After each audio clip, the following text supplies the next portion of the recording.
Hello friends, welcome to three born talkies. आज जो movie के बारे में मैं आपको बताने जा रही हूँ वो एक फेमस प्ले पे आधारित है जो कि है विलियम शेक्सपियर की रोमियो जूलियट। मूवी का नाम भी है विलियम शेक्सपियर्स रोमियो जूलियट।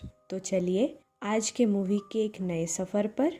कहानी शुरू होती है दो फैमिली की राइवलरी से जो कि इटाली के वेरोना बीच पर रहते हैं। ये फैमिलीज हैं कैपुलेट्स एंड मॉन्टेग्यू। ये दो फैमिलीज की राइवलरी अभी की नहीं बल्कि बहुत साल पुरानी है और दिन भर दिन ये बढ़ती ही जा रही है। अब हम देखते हैं हमारे मूवी की हीरोइन जिसका नाम जूलियट है। जूलियट कैपुलेट्स की बेटी है और टिबाल्ट की कजिन है। जूलियट बहुत ही खूबसूरत है और प्यारी लड़की है। उसका ये मारकाट राइवलरी से कोई नाता नहीं। वो हर चीज में प्यार ढूंढती है। उसने अपने दिमाग में एक वर्चुअल दुनिया बनाई है जो कि रियल लाइफ से काफी अलग है। जूलियट की एक पर्सनल मेड भी है।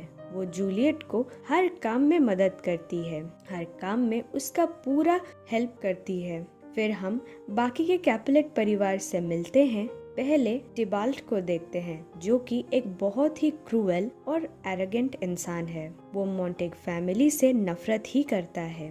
फिर आते हैं हम जूलियट के पापा के पास। ये भी कोई खास अच्छे नहीं है। इनका भी काम मॉन्टेग को नीचा दिखाना और उनसे अपनी राइवलरी साबित करना है। फिर हम देखते हैं जूलियट की मॉम को। वो मॉन्टेगू से नफरत तो करती हैं पर जूलियट से बहुत प्यार करती हैं। हर मॉम की तरह उनकी भी एक ख्वाहिश है कि उनकी बेटी की शादी किसी प्रिंस से हो जाए। उन्होंने जूलियट के लिए एक लड़का भी ढूंढा है जो कि गवर्नर का बेटा है और प्रिंस का कजिन भी है जिसका नाम पेरिस है।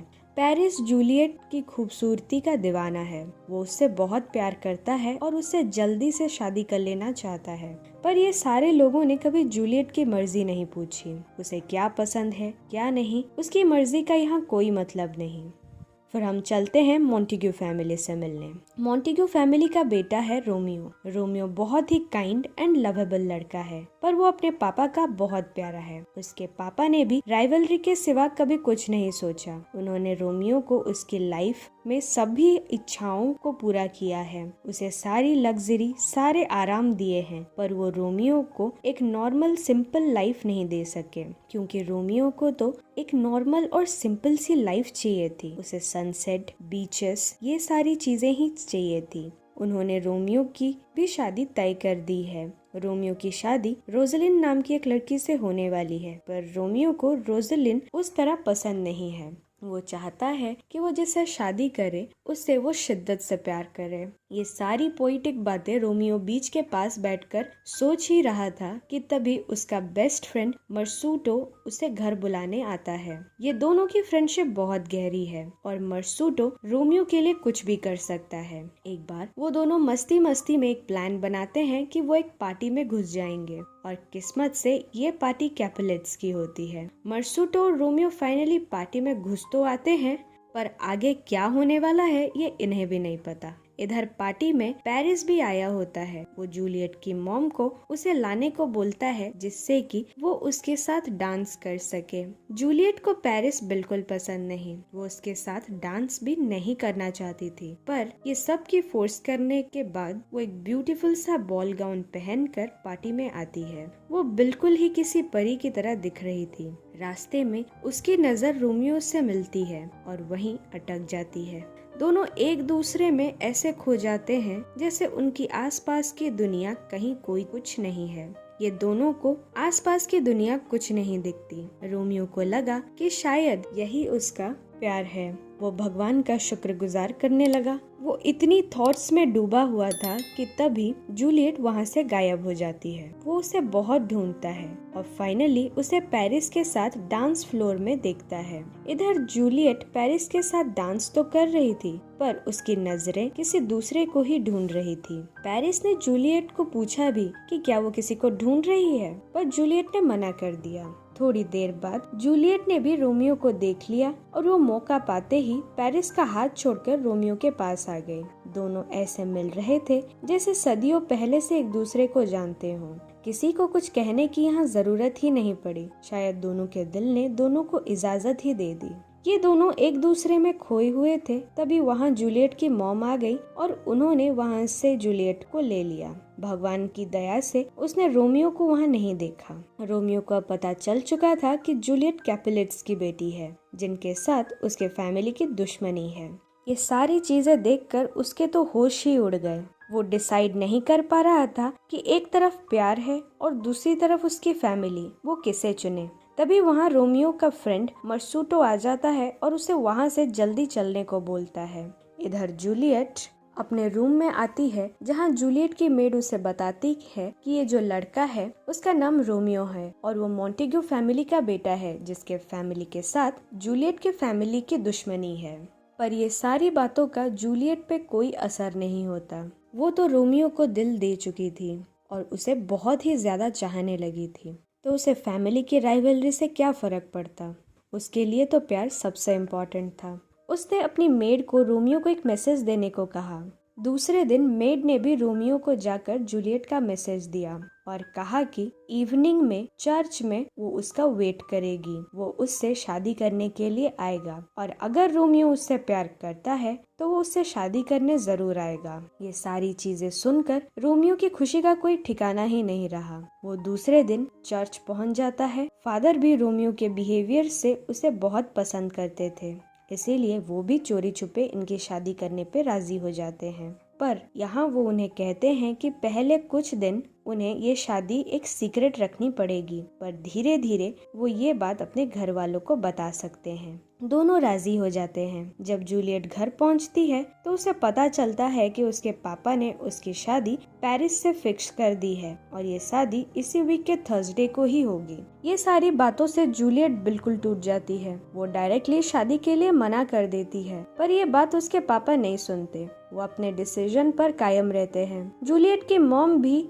उसे कोई हेल्प नहीं कर पाती। वो बहुत रोती है और इधर उसका भाई टिबाल्ट को रोमियो और जूलियट की शादी के बारे में पता चल जाता है और वो रोमियो को मारने अपनी गैंग के साथ जाता है। वो रोमियो को बहुत मारता है, पर रोमियो उसे कहता है कि वो जूलियट से प्यार करता है और इसीलिए उसने उससे शादी की है। वो उसके साथ रहना चाहता है और ये शादी को निभाना चाहता है। ये सुनकर टिबाल्ट और ज्यादा गुस्सा हो जाता है, रोमियो को और ज्यादा मारने लगता है। मर्सिटो रोमियो को बचाने आता है, पर तभी इसी फाइट में टिबाल्ट और उसकी गैंग के लोग मर्सूटो को मार देते हैं और वहाँ से चले जाते हैं। रोमियो का बेस्ट फ्रेंड उसकी गोद में दम तोड़ चुका था और ये सब रोमियो अपनी आंखों से देखकर वो खुद को संभाल नहीं पाया।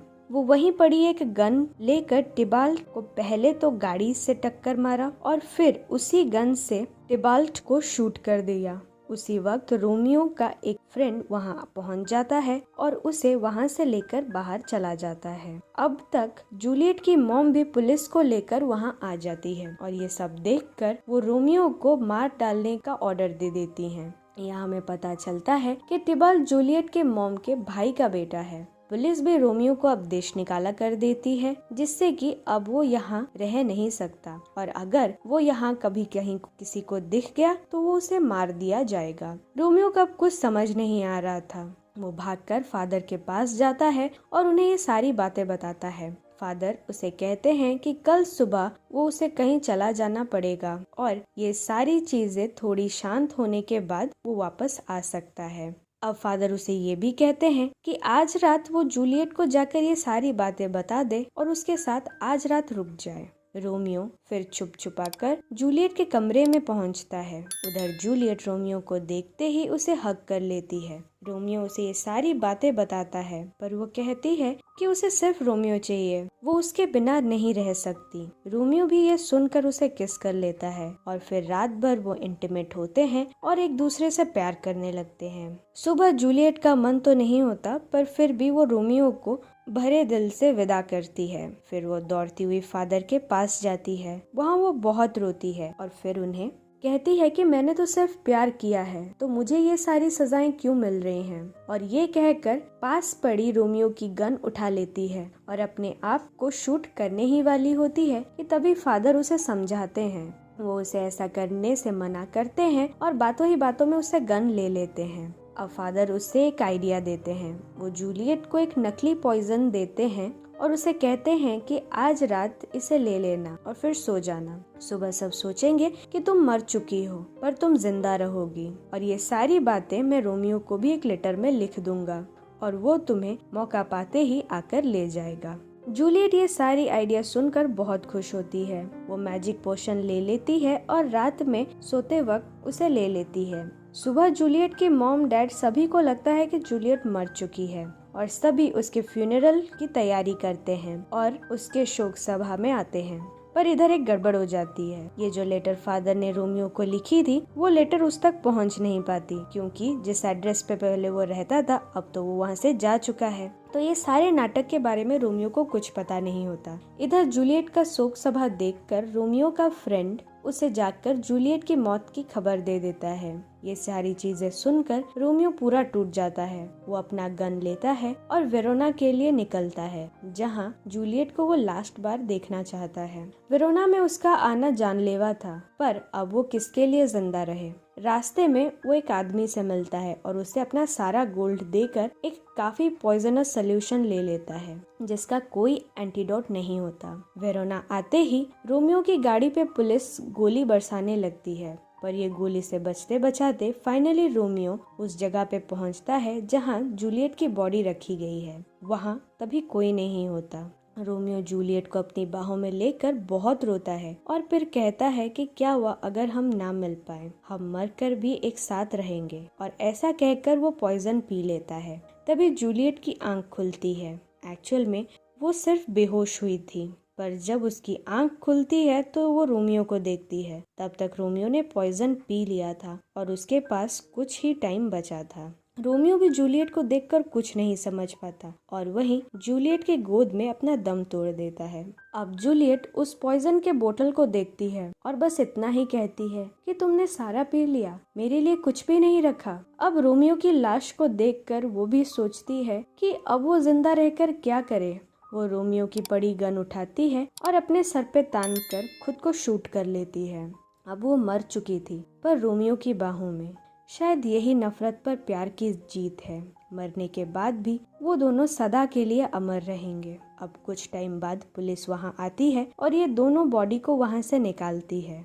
अब यहाँ दोनों के फादर आए हुए थे, जो कि इन्हें लास्ट बार अपनी श्रद्धांजलि देने आए हैं। पुलिस ऑफिसर को भी ये दोनों फैमिली की दुश्मनी के बारे में पता था। वो ज्यादा कुछ तो नहीं बोलता, बस इतना कहता है कि आप इतने सालों से नफरत करके आप दोनों को क्या मिल गया। नफरत की सजा तो आप दोनों को ही मिल ली। आप दोनों की नफरत की वजह से दोनों बच्चे मर गए और यहीं ये मूवी खत्म हो जाती है। सो फ्रेंड्स, अगर ये मूवी आपको पसंद आई तो लाइक और कमेंट करें और ऐसी ही मूवीज आगे सुनने के लिए हमारे चैनल को सब्सक्राइब करें। Bye bye.